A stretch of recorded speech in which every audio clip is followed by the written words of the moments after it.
하나님의 말씀만이 진리입니다. 예수님의 말씀만이 살아있는 진리입니다.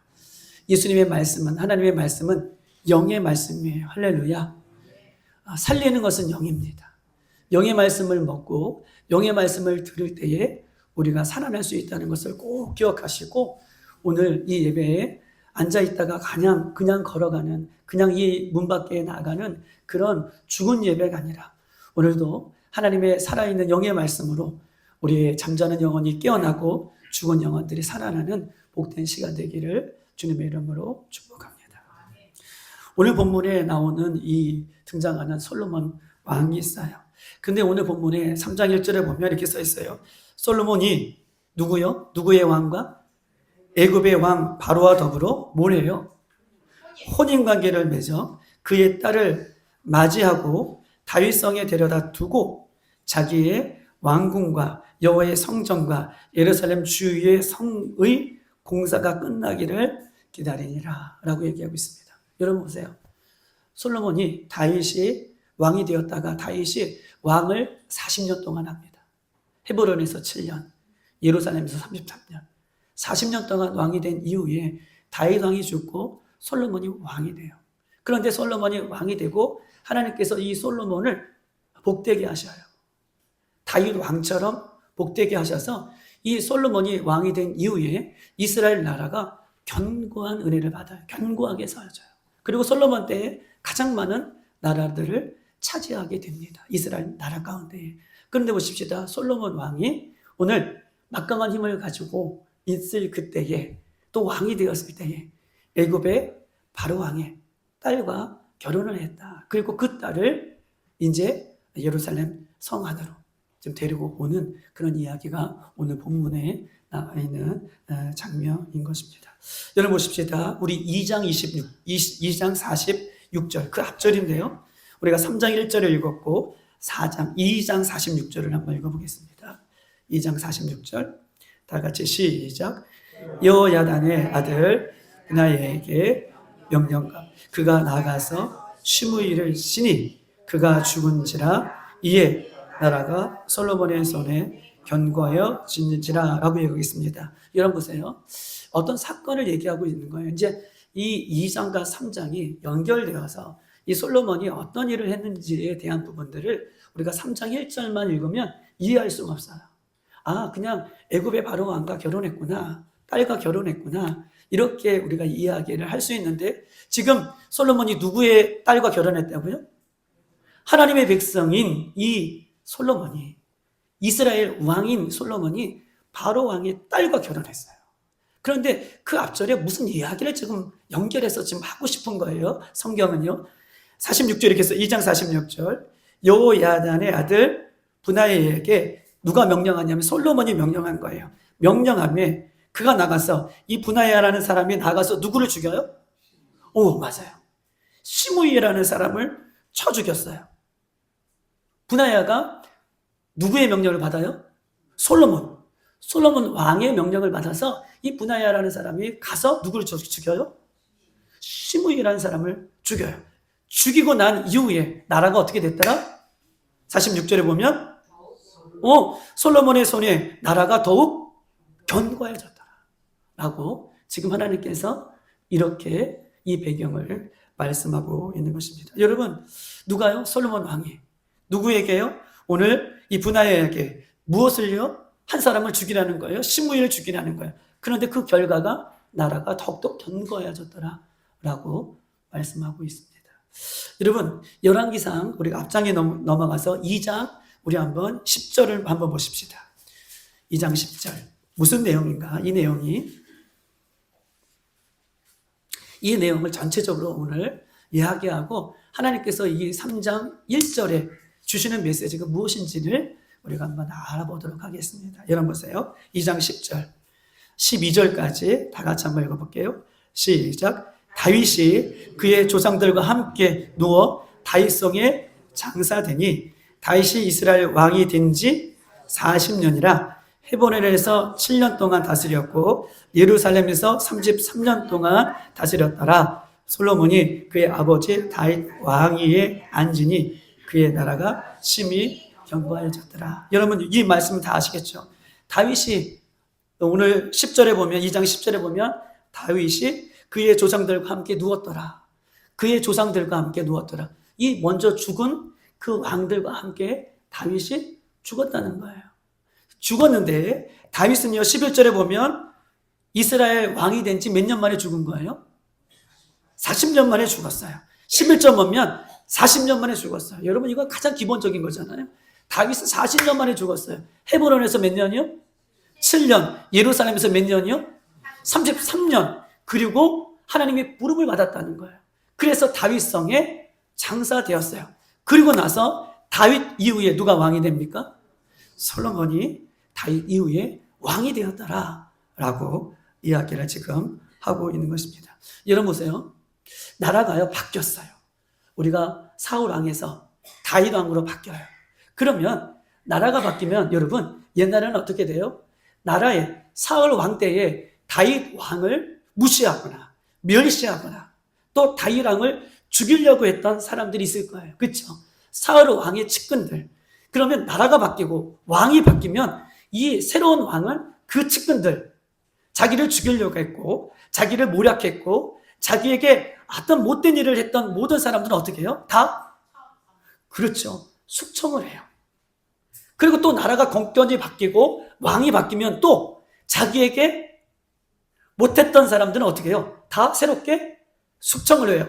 왜 그렇게 하냐면 왕의 권위를 세우기 위해서 그렇게 하는 것입니다. 왕의 권위를 세우기 위해서. 새롭게 왕권이 바뀌면 그 새로운 인물들이 자기에게 대적했던 인물들을 새롭게 다 정리를 하게 되는 것입니다. 여러분 보십시다. 그런데 보세요. 한 인물이 오늘 등장해요. 우리 열왕기상 2장 36절. 우리 513쪽 2장과 3장을 계속해서 이야기하는 거예요. 어떤 내용인지를 얘기하는 것입니다. 36절 다 같이 한번 읽어볼까요? 시작.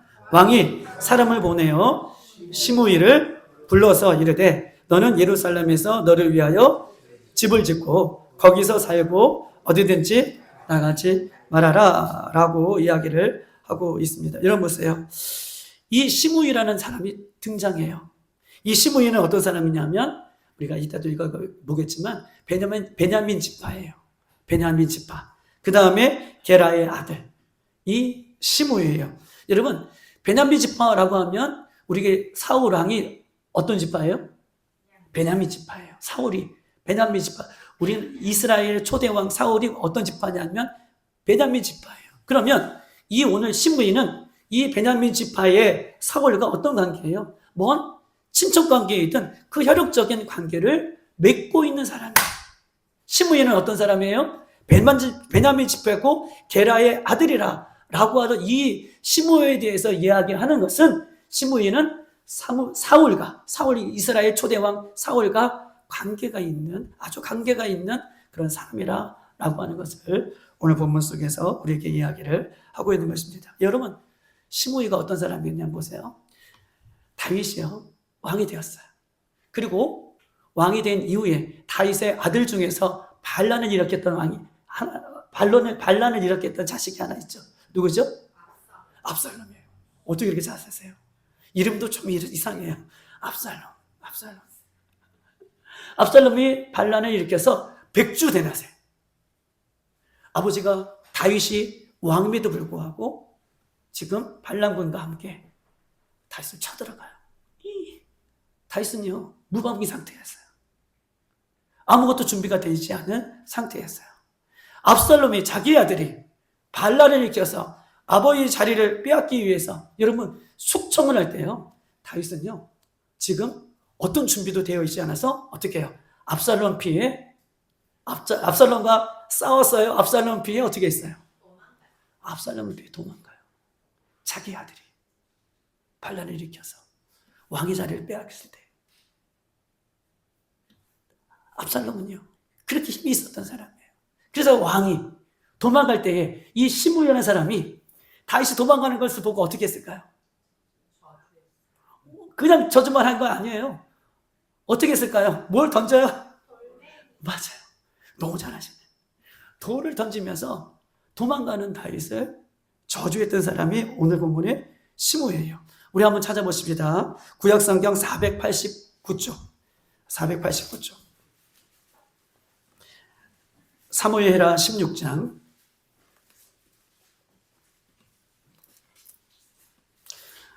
489쪽 사무엘하 16장 5절에서 8절까지 있는 말씀입니다. 5절에서 8절까지 있는 말씀 우리 한 절씩 한 절씩 돌아가며 읽겠습니다. 다윗 왕이 바울임의 이름에 거기서 사울의 친척 한 사람이 나오니 게라의 아들이요 이름은 시므이라 친척이죠. 그가 나오면서 계속하여 저주하고 6절 여러분 읽으세요. 시작.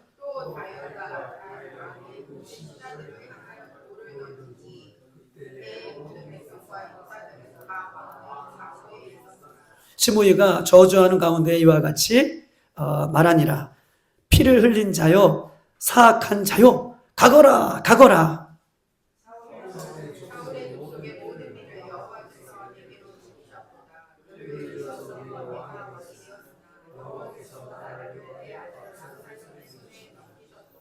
보라 너는 피를 흘린 자이므로 화를 자초하였느니라 하는지라. 뭐라 그래요? 다윗과 함께 측근들이 도망갈 때에 그에게 돌을 던지면서 뭐라고 얘기하는 거예요? 사악한 자요 가거라 가거라. 뭐라고 얘기해요? 피를 흘린 자요 라고 하면서 뭐라고 얘기해요? 화를 자초했다 라고 얘기해요. 여러분 보세요. 압살롬을 피해 도망가는 다윗의 왕이죠. 다윗이 왕이에요. 그 도망가는 다윗 왕을 향해서 돌을 던지면서 피 흘린 자요 화를 자초했다 라고 다윗이 가장 약할 때, 이 시므이라는 사람은 다윗이 가장 약할 때에 다윗을 저주했던 그런 인물이에요.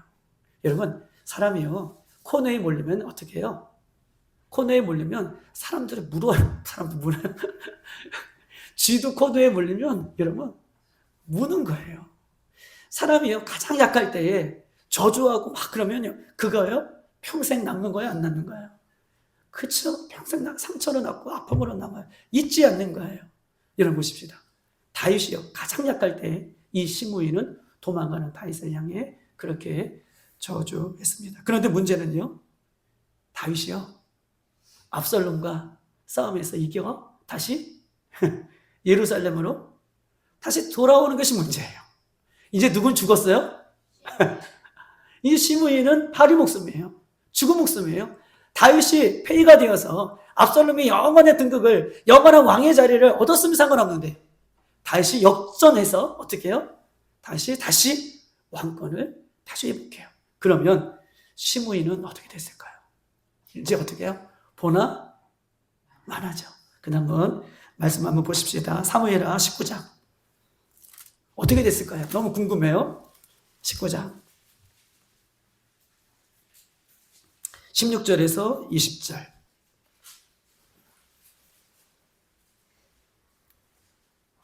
16절에서 20절까지 저희 한 절씩 돌아가며 읽겠습니다. 자, 바울임에 있는 베냐민 사람 게라의 아들 시므이가 급히 유다 사람과 함께 다윗 왕을 맞으러 내려올 때에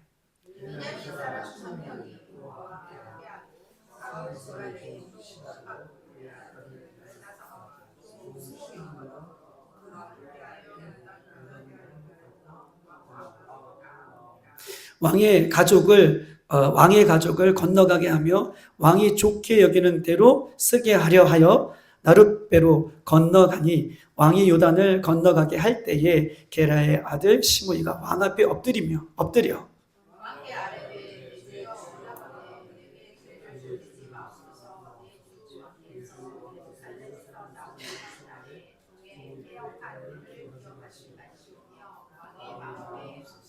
(20절) 왕의 종 내가 범죄하는 줄 아옵기에 오늘 요셉의 온 족속 중 내가 먼저 내려와서 내 주 왕을 영접하나이다 라고 얘기하고 있습니다. 여러분 보세요. 다윗이요 다시 회복하여 예루살렘에 올 때에 이 이야기를 누가 들어요?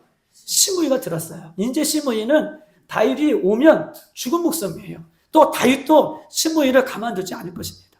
왜냐하면 새로운 조건이 바뀌면 또 왕을 저주하고 돌을 던졌던 이 사람은 죽은 목숨. 그런데 다윗 왕이 예루살렘에 다시 온다는 소리를 듣고 16절 이 시므이가 급히 유다 사람과 함께 다윗 왕을 맞으러 내려와요. 제일 먼저요. 모든 신하들 중에서 제일 먼저 다윗 왕이 온다는 소리를 듣자마자 급하게 막 내려갑니다. 근데 그냥 내려가지 않고 베냐민 사람 1000명, 자기의 족속들이잖아요. 자기의 족속들을 다 조동해서 1000명을 데리고 내려가요. 그러면서 뭐라고 얘기하냐면 19절, 왕께 하라되 내 주여 원하건대 내게 죄를 돌리지 마옵소서. 내 주 왕께서 예루살렘에 오시던 날에 종의 패역한 일을 기억하지 마시고 왕의 마음에 그것을 두지 마옵소서. 용서해달라는 거예요. 다윗 왕이요, 제가 돌 던지고 도망갈 때 내가 욕하고 저주했던 거, 그거 마음에서 제발 잊어달라고, 제가 잘못했다고 납작 엎드려서 지금 다윗 왕에게 용서를 구해요. 왕의 종 내가 범죄한 줄 아옵나이다. 내가 잘못한 것을 내가 알았습니다. 내가 깨달았습니다.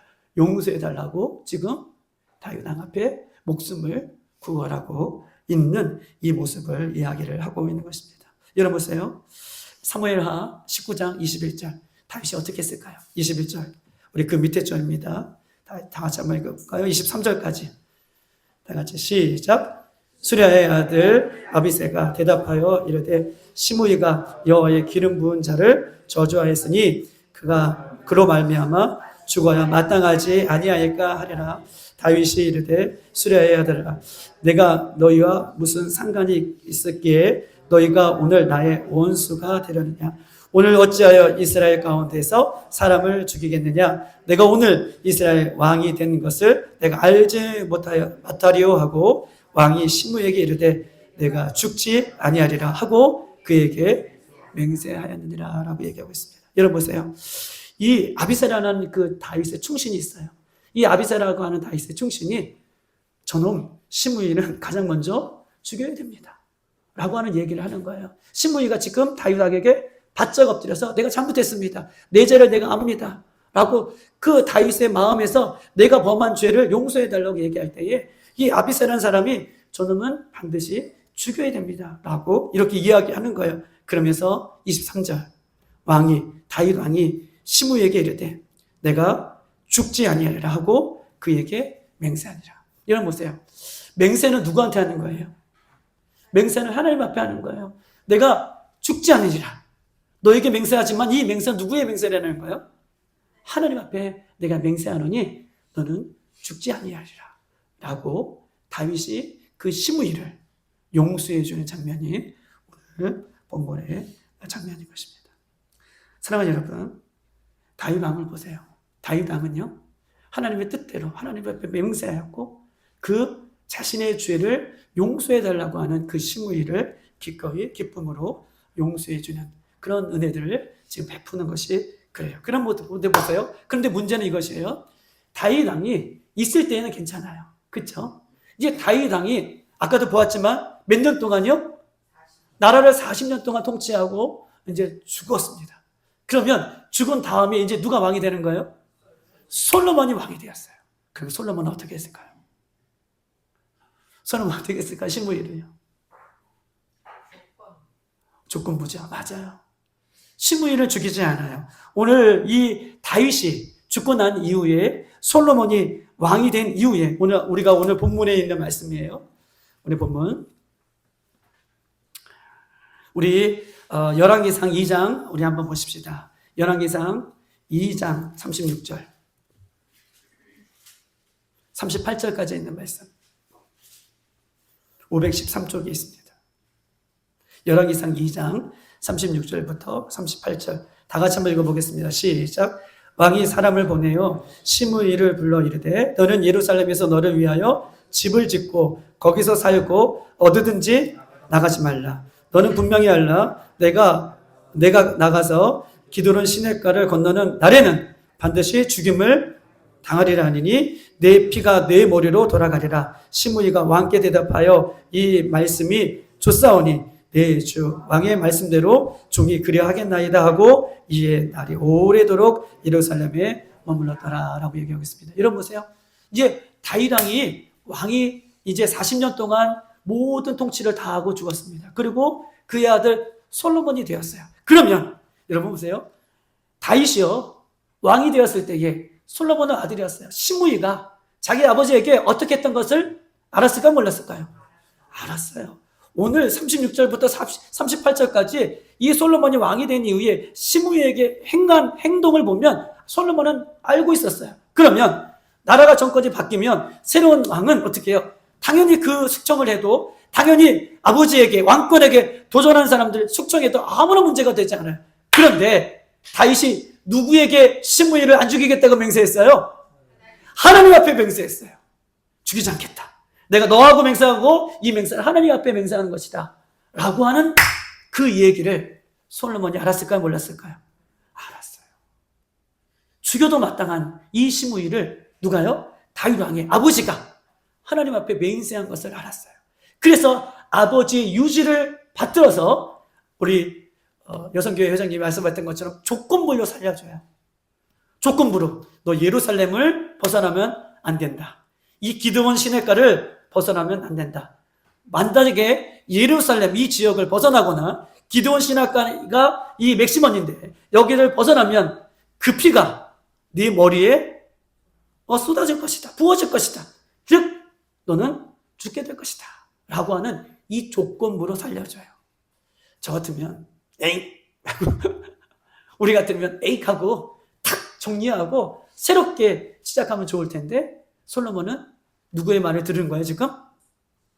아버지의 말을 듣는다는 것은 누구의 말을 듣는다는 거예요? 그렇죠.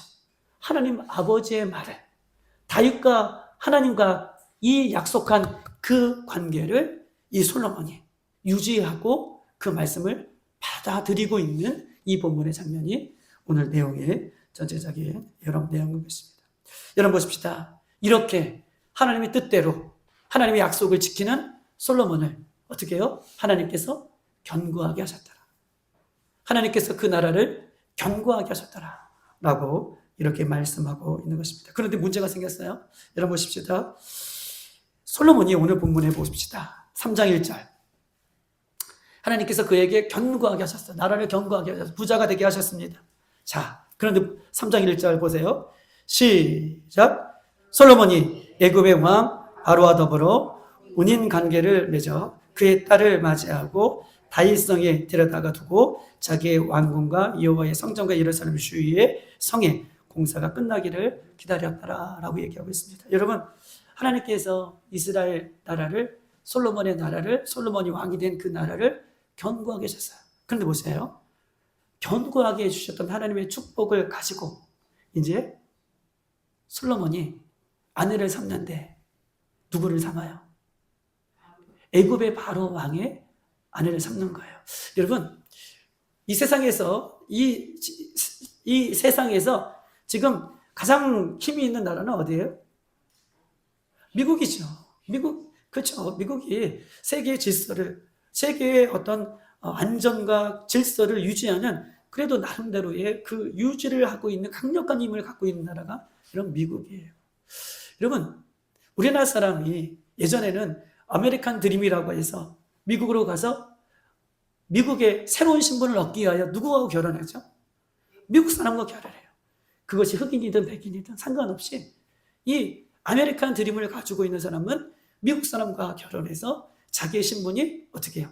새롭게 바뀌고 새로운 삶. 그래서 미국에서 성공하는 1세대, 2세대, 3세대 계속해서 나오는 이유가 그 미국에 대한 강력한 힘을 의지하여 내가 이제부터 살고 싶다라고 하는 마음이 있었기 때문에 그래요.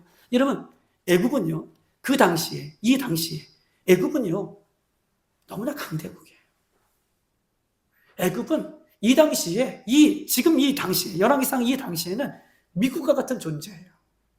그런데 보세요. 이스라엘 땅은 얼마나 큽니까? 우리나라 얼마나 땅이에요? 우리나라 강원도만한 땅이에요. 이스라엘. 요만한 땅. 그런데 요만한 이스라엘 땅에 솔로몬이 왕이 됐어요. 그러면 미국과 같이 힘이 강력한 애굽의 왕이 이 작은 나라의 왕과 자기의 딸을 주면서 결혼하고 싶을까요? 저는 아닐 것 같아요. 저는 아닐 것 같아요. 한번 생각해 보자고요. 애굽은 그 당시에 강력한 힘을 가진 나라예요. 우리가 에스겔도 보고 다니엘도 보고 두 독수리가 나오고 이 환상 중에 늘 등장하는 나라가 어떤 나라예요? 이 애굽이에요.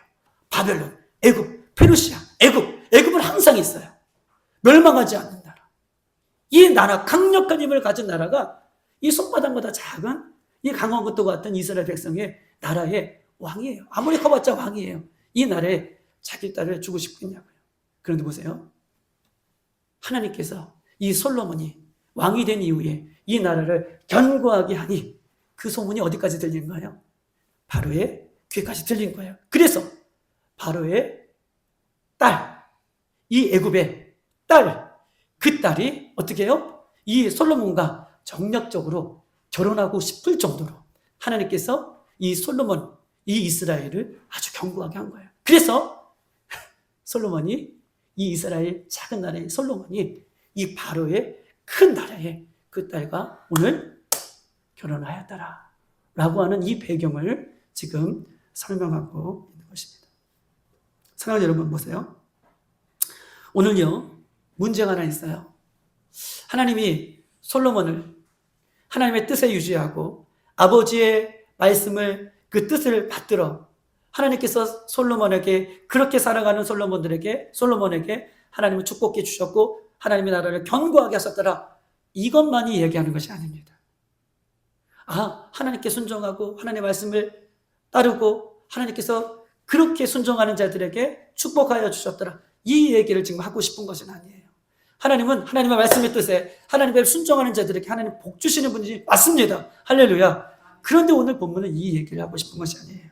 중요한 것은요, 솔로몬 왕도, 그렇게 지혜의 왕도, 완벽한 모든 것을 가진 왕도 문제가 있다라는 것을 지적하고 있는 거예요. 다시 말해, 하나님께서 이스라엘 나라를 이렇게 큰 복을 주셨음에도 불구하고 솔로몬 애굽의 딸과 결혼할 정도로 본질적으로 여러분 보세요. 문제가 있다는 것을 이야기하고 싶은 거예요. 문제가 있구나. 솔로몬은 큰 나라가 되고 나라의 왕이 되고 지혜가 있고 모든 것이 완벽하게 갖춰져 있는 이 나라. 애굽의 왕이 자신의 딸을 결혼하자고 이렇게 덤벼드는 이 완벽한 솔로몬에게도 본질적인 문제가 하나 있다라는 것을 이야기를 하고 있는 것입니다. 여러분 열왕기상 한번 볼까요? 11장 1절 본질적인 문제가 뭐냐? 531쪽에 있습니다.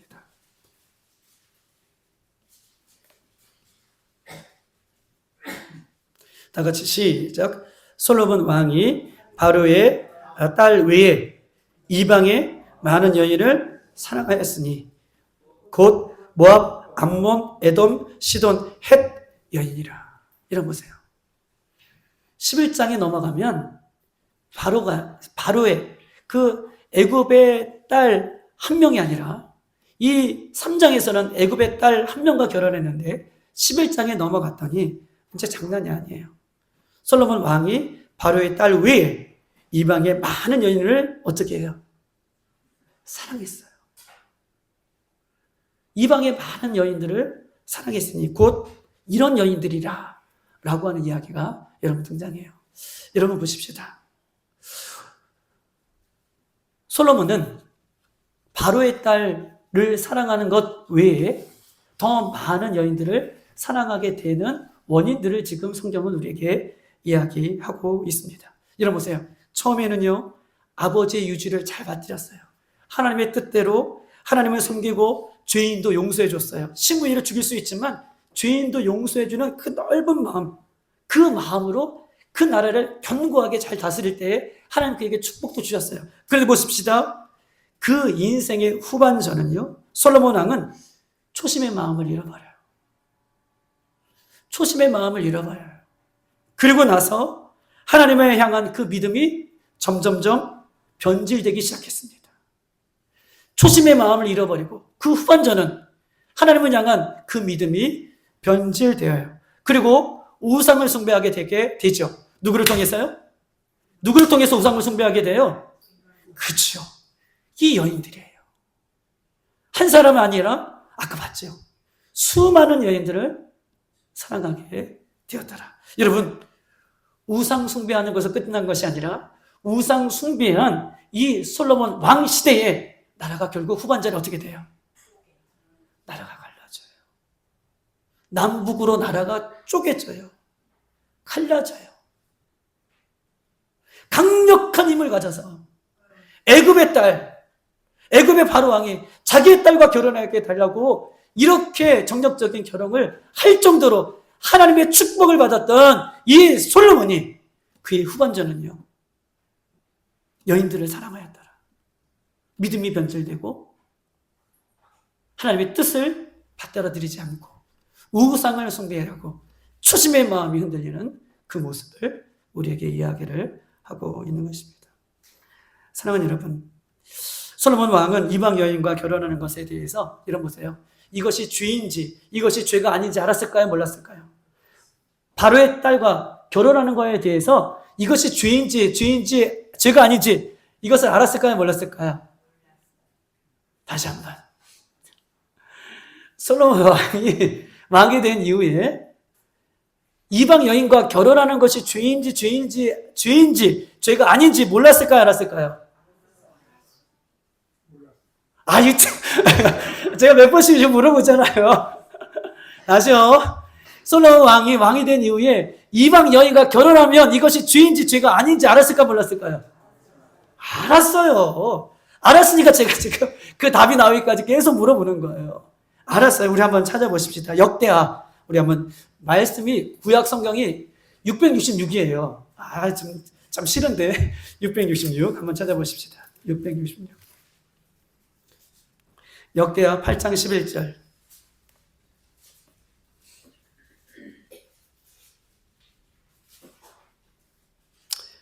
666이에요. 8장 11절. 다 같이 시작. 솔로몬이 바로의 딸을 데리고 다윗 성으로부터 그를 위하여 건축한 왕궁에 이르러 이르되 내 아내가 이스라엘 왕 다윗의 왕궁에 살지 못하리니 이는 여호와께가 이른 곳은 다 거룩함이니라 하였더라. 이런 보세요. 지금 솔로몬이 지금 얘기하는 거예요. 자, 바로의 딸을 데리고 다윗 성으로부터 와서 그를 위하여 건축한 왕궁에 이르지 못하게 하였다라고 얘기해요. 왜냐하면 하나님이 계신 곳은 거룩한 곳인데 지금 바로의 딸이 어떤 여인이에요? 이방 여인이죠. 솔로몬은 알았어요. 이방 여인을 이 왕궁으로 모셔드리지 못한다는 것을 알아요. 왕궁에 자기 아내를 온전한 왕궁에 모셔드리지 못한다는 것을 알아요. 왜냐하면 하나님이 계신 곳은 어떤 곳이기 때문에? 거룩한 곳이기 때문에. 흠이 있고 죄가 있는 이방 여인들은 올 수 없어요. 이거 알아요. 그럼에도 결혼했다는 거예요. 그래서 솔로몬이 한 일이 있죠. 이 자기의 딸 바로의 딸을 모시기 위하여 솔로몬 이 성전 외곽에 뭘 지어요? 그렇죠. 궁궐을 하나 또 지어요. 그래서 이 여인을 자기 아내를 온전한 이 다윗성 예루살렘 성에 온전히 들이지 못하고 외곽에 다른 성을 하나 만들어 놓고 그 여인을 이방 여인을 자기 아내를 거기에 모시게 되는 이유를 오늘 밝히고 있어요. 솔로몬이요 이방 여인이 자기의 아내가 된다는 것을 알았어요 몰랐어요? 알았어요. 와도 우리의 다윗성 이 예루살렘 성에 들어오지 못한다는 것을 이미 알고도 이 솔로몬은 이렇게 정략적으로 여러분 결혼을 한 것입니다. 사랑하는 여러분 보세요. 이것을 볼 때 한 가지예요. 내가요 성경을 많이 안다고 여러분 그것이 내 믿음이 아니에요. 많이 안다고 내 믿음이 아니에요. 성경을 아는 것이 믿음이 아니라 아는 말씀을 실천할 때 그것이 내 믿음이에요. 이것이 진짜 믿음이에요. 솔로몬은 알았어요. 하나님의 뜻도 받아들였어요. 다윗 아버지의 뜻도 받아들였어요. 그런데도 어느 순간 받아들이지 않아요. 이거 잘못된다. 이방 여인과 결혼하면 안 된다는 것을 알면서도 결혼했다라는 것을 보면 우리는요. 아는 것이 내 믿음이 아니라 내가 행하는 것이 아는 것을 행할 때 그것이 나에게 참 믿음인 것을 오늘 본문은 한 가지 우리에게 더 알려주고 있는 것입니다. 사랑하는 여러분 보세요. 사람은 완전하지 않아요. 우리 한번 다 같이 한번 따라해 보겠습니다. 사람은 완전하지 않다. 사람은 완전하지 않아요. 여러분 보십시다. 솔로몬은 처음에는 하나님의 말씀에 순종했던 사람입니다. 그래서 그 다윗에게 맹세한 그 약속을 지켰던 사람입니다. 그리고 시므이를 살려준 사람이에요. 하나님께서 그를 견고한 사람이에요. 그런데 그 완벽한 솔로몬도 이방 여인과 결혼했다라고 하는 이 문제를 오늘 본문을 통해서 드러내 보이시고 있는 거예요. 사람은 완전하지 않다라는 것을 보여주고 있는 것입니다. 사랑하는 여러분 보십시다. 하나님은요, 다윗 왕 뒤에 솔로몬을 왕으로 선택하여 주셨어요. 여러분, 다윗 왕 뒤에 하나님께서 솔로몬을 왕으로 선택한 것은 솔로몬이 완벽해서 선택하신 것입니까? 하나님께서 다윗 왕 뒤에 솔로몬을 왕으로 선택해 주셨어요. 솔로몬이 완벽해서 하나님 그를 왕으로 세운 건 아닙니다. 여러분, 솔로몬이 여러 가지 문제가 있음에도 불구하고 하나님이 왕으로 선택하신 것은 하나님의 전적인 은혜예요. 할렐루야. 하나님의 전적인 은혜가 있었기 때문에 솔로몬이 다윗의 뒤를 이어 하나님의 부르심을 받고 왕이 된 것입니다. 그런데 보세요. 우리는 오해가 있어요. 우리는요, 예수 믿으면, 하나님을 믿으면 오해를 해요. 어떤 오해를 하냐면 보세요. 이것이 오늘 문제 본문 속에 들어가는 거예요. 우리는 하나님을 믿으면, 우리는 예수님을 믿으면 우리가 오해하는 것이 있어요. 하나님은 우리에게 많은 것을 요구하신다 라고는 오해예요. 여러분, 솔로몬이요, 왕이 된 것은요, 그가요, 오점이 없어서 왕이 된 것이 아니에요. 하나님의 은혜 가운데 그가 왕이 된 거예요. 그가 많은 것을 해서 왕이 된 것이 아니에요. 그가 어떤 믿음을 크게 지켜서 왕이 된 게 아니에요. 하나님의 은혜 가운데 하나님께서 그를 왕의 자리에 불러주신 거예요. 여러분, 우리 오해하는 것 중에 우리가 하나님을 믿으면, 우리가 예수님을 믿으면 하나님께서 우리에게 많은 것을 요구하신다고 생각해요. 우리가 예수 그리스도를 믿으면, 하나님을 믿으면 우리는요, 내가 짊어져야 할 십자가의 짐이 너무 많다는 것을 오해해요. 다시 말하면 하나님을 믿으면, 예수님을 믿으면 하나님 우리에게 많은 것을 요구하시고, 예수님을 믿으면 우리가 짊어져야 할 십자가가 많다라고 우리는 생각해요. 그것이 부담되니까 우리는요, 예수님만으로 들어오는 것이 어려운 거예요. 힘든 거예요. 그런데 보세요. 솔로몬은 뭐가 많이 했기 때문에, 완벽했기 때문에, 그가 지혜롭기 때문에가 아니라 하나님은 오점투성이인 그 솔로몬을 하나님의 은혜 가운데 불러주세요. 그리고 그를 왕으로 세워주셨다는 것입니다. 여러분, 하나님께서 우리에게 요구하시는 것이 무엇입니까? 예수님을 믿고 나서 예수님이 우리에게 요구하시는 것이 뭐예요? 여러분에게 많은 것을 요구하지 않으세요. 완벽한 것을 요구하지 않으세요. 여러분에게 있는 모든 것들을 요구하지 않으세요. 여러분 보십시다. 우리가 잘 알고 있는 말씀이에요. 마태복음 17장 20절 이렇게 얘기하고 있습니다. 예수께서 이르시되 너희 믿음이 작은 까닭이라 진실로 너희에게 이르노니 만일 너희에게 믿음이 겨자씨 한 알만큼만 있어도 이 산을 명하여 저 바다에 던져 옮겨지리라. 너희가 이 모든 것이, 다시 한번 읽어볼까요? 너희가 이 모든 것이 없어서 이렇게 하지 못한다는 거예요. 우리 한번 마태복음 17장 찾아보십시다. 마태복음 17장 20절.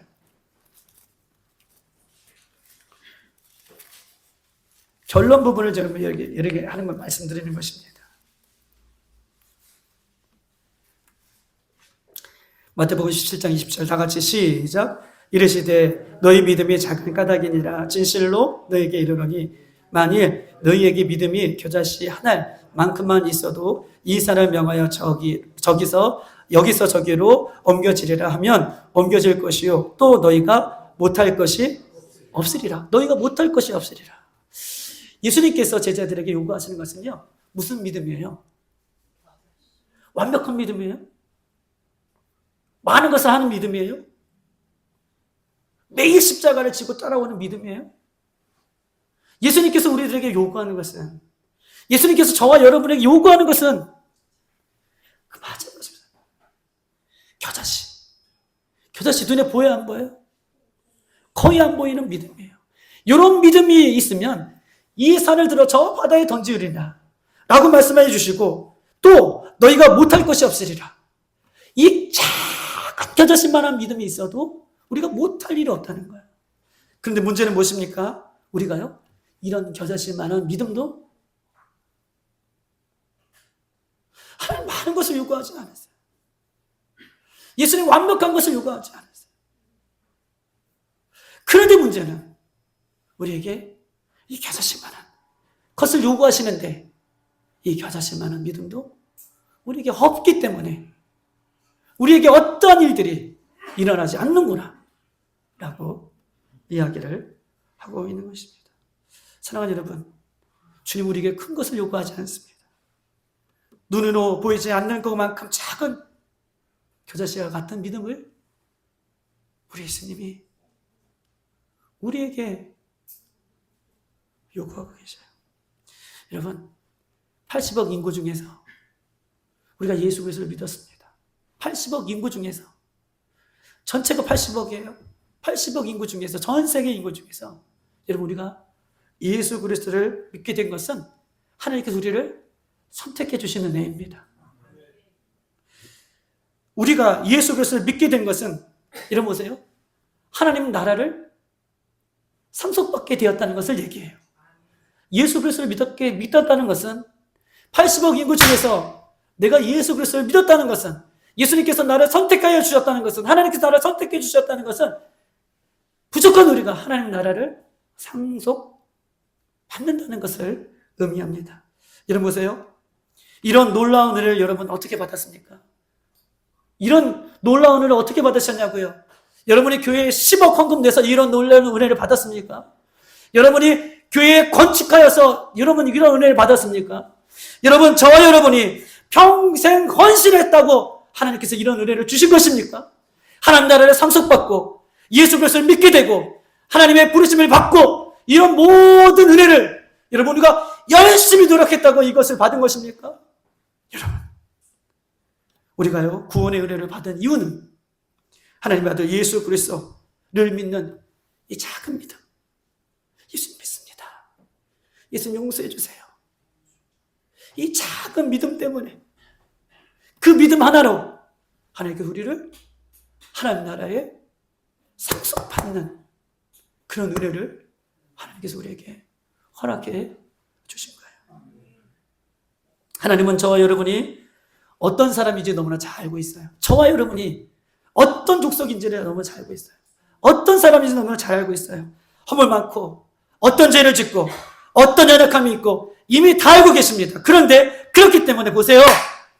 어떤 죄를 짓고 어떤 연약함이 있고 어떤 허물이 있는지 이미 다 알고 계세요. 그런데 하나님은 그럼에도 불구하고 여러분들이 하나님 말씀에 솔로몬처럼 순종하는 그것을 기쁘게 여기시고 그 가운데 우리를 견고하게 세우시는 분이 우리 하나님이세요.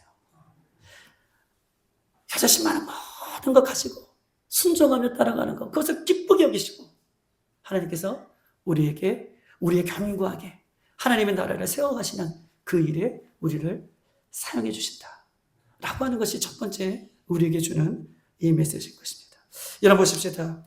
이스라엘 나라의 악한 왕 영순이 누구일까요? 악한 왕. 하나님 보시기에 악한 왕. 아자로 시작해요? 아합이죠.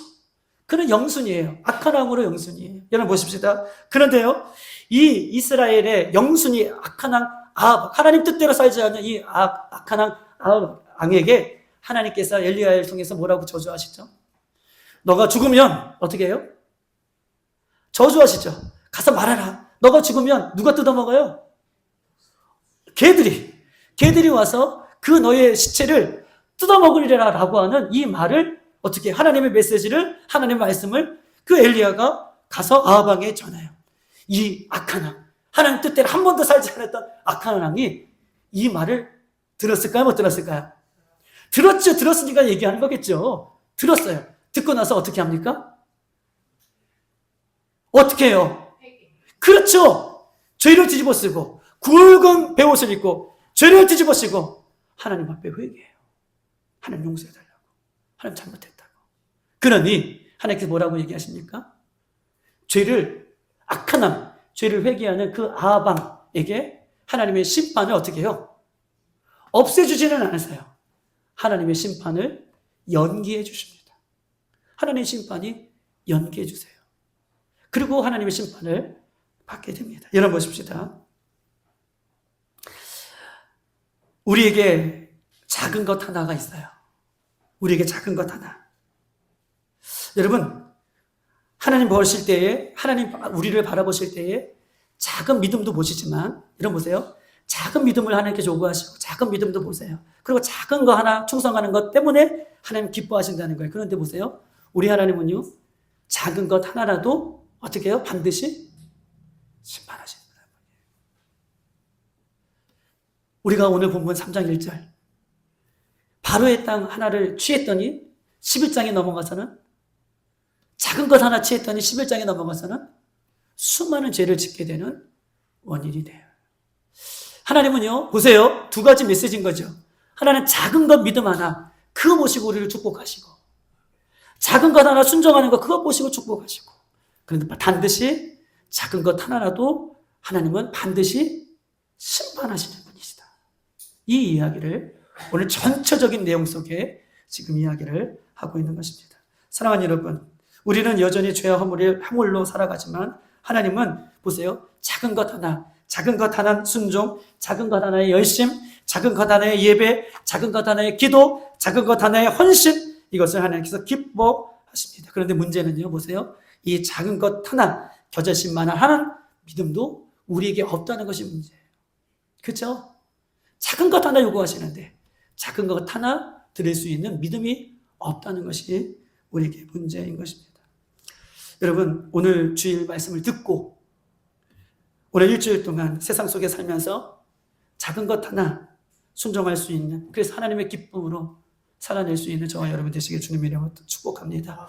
싫어하고 미워하는 사람에게 오늘 말씀을 듣고 사랑합니다라고 고백할 수 있고, 또 공부하지 않고 말씀 무리는 자녀들에게 한번 말씀을 통해서 한번 참아줄 수 있고, 또 남편과 아내 참지 못하는 그 아픔이 있을지라도 한 번 더 참아주고, 또 힘들고 어렵고 힘들더라도 오늘 말씀에 의해서 작은 것 하나, 새벽 예배를 깨우고 수예배를 깨우고 또 금요 예배를 깨우는 이 작은 것 하나의 헌신을 하나님께서 기뻐하신다라고 얘기하는 것입니다. 사랑하는 여러분, 마지막 때를 알면서도 여전히 내 육신대로 살고자 하는 마음대로 그렇게 살면서 작은 것 하나 내 마음을 꺾지 못한다면 우리는 하나님께서 반드시 그것을 심판해 주신다라고 말씀해 주고 계세요. 우리 지난주에 우리 서연이가 지난주에 애가 아팠어요. 서연이가 얼굴을 보니까 애가 아프더라고요. 열도 나고. 그런데 지난주에 아프지만 예배, 오전 예배 드리고 오후 예배까지 가고 드리고 아프지만 아픈 몸을 끌고 서연이가 예배 드려요. 그리고 이 친구가 수요일 날, 금요일 날도 예배에 나가요.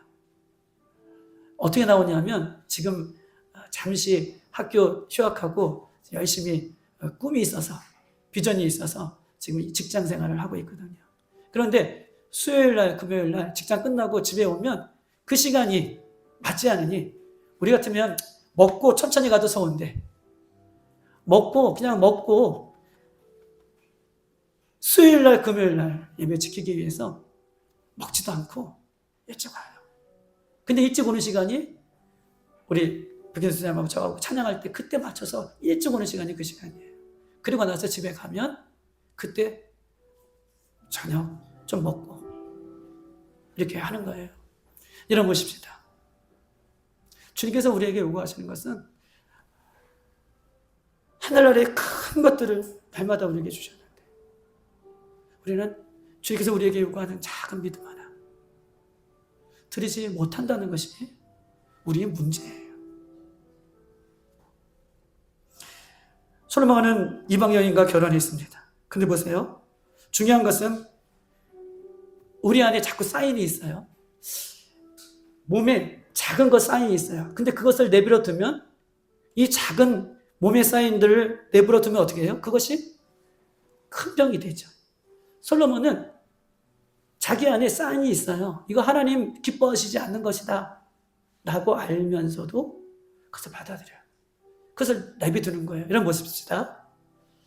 작은 죄 하나가 들어오면요, 그것만 들어온 게 아니에요. 작은 죄의 문이 열리잖아요. 이만큼 열리잖아요.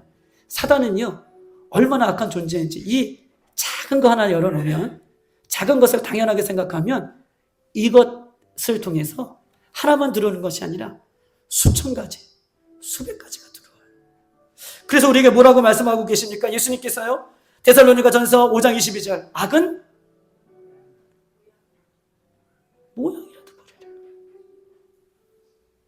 악을 행했으니까 악을 행했으니까 너 이거 나쁘다. 이건 당연하죠. 그런데 예수님께서 데살로니가전서 5장 22절에 악은 모양이라도 버리래. 여러분 보십시다. 어떤 형태이든 어떤 생각이든 어떤 계획이든 어떤 말이든 어떤 모습이든 악은요 모양이라도 버려야 돼요. 그게 내비둬 두면 그것을 통해서 수많은 죄가 쓰나미처럼 그 문을 통해서 여러분 우리 집사님이 반주해 주시니까 다 맞췄어. 잘해 주셨어요. 감사해요. 여러분 보세요. 요즘 정치인들이요. 정치 얘기하는 건 아니에요. 요즘 이 정치 시즌이 되니까 유튜브를 보면 활기치는 사람들이 있어요. 누구예요? 누가 대통령이 될지, 누가 당선이 될지 맞춰주는 사람들이 있어요. 점괘를 봐주는 사람들이 있어요. 뭐, 웬 무당들이 유튜브를 하는지 잘 모르겠어요. 그런 사람들이 나와가지고 점괘를 해요. 그런데 보세요. 그거 우리 보면 안 돼요.